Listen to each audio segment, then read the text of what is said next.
Ya, Shalom. Hari ini Tuhan kembali mengingatkan tentang dosa kesombongan.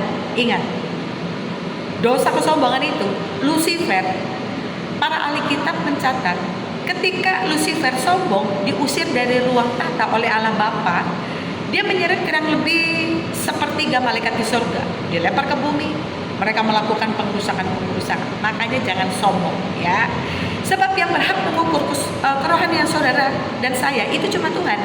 Kita lihat dalam Yeskiel 47 ayat 1-11. Air yang keluar dari ambang pintu bait suci. Ambang pintu itu merupakan satu bentuk waduk atau bangunan untuk mengukur ketinggian air dan untuk mengukur volume dan debit air.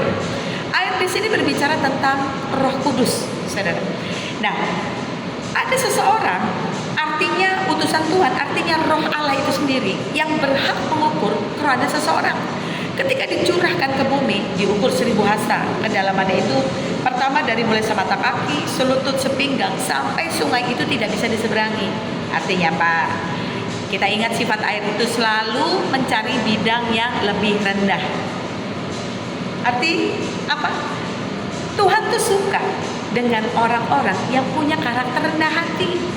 Jangan ketika kita punya nama besar, kita merasa kita lebih hebat dari gereja lain, kita merasa lebih hebat dari pendeta-pendeta lain. Jangan, saudara. Itu sifat Lucifer, hati-hati.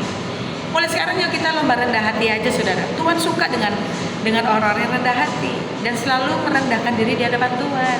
Berbahagialah orang yang miskin di hadapan Tuhan, karena mereka lah yang punya kerajaan surga. Saudara perhatikan baik. Di ayat terakhir dari Yeskiel pasal 47. Hanya ketika saudara dan saya ada di kedalaman air sampai kita tenggelam, artinya air itu lambang Roh Kudus. Air itu yang membawa kita ikut dalam seluruh kehendak dan rencana Tuhan. Karena kalau kita ada di kedalaman air sampai semata kaki, selutut, sepinggang, kita masih bisa keluar dari air itu. Kita masih bisa hidup semuanya, masih bisa keluar dari rencana Tuhan.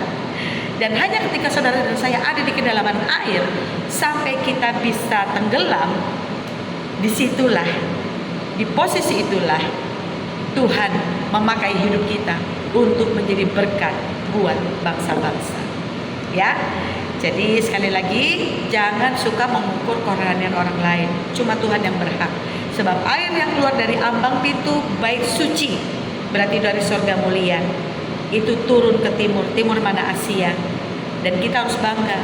Dari begitu banyak negara di Asia, Tuhan pilih Indonesia untuk membawa api kebangunan rohani ini, saudara. Oke? Indonesia for Christ, Indonesia for all nation. Salam revivalist. God bless.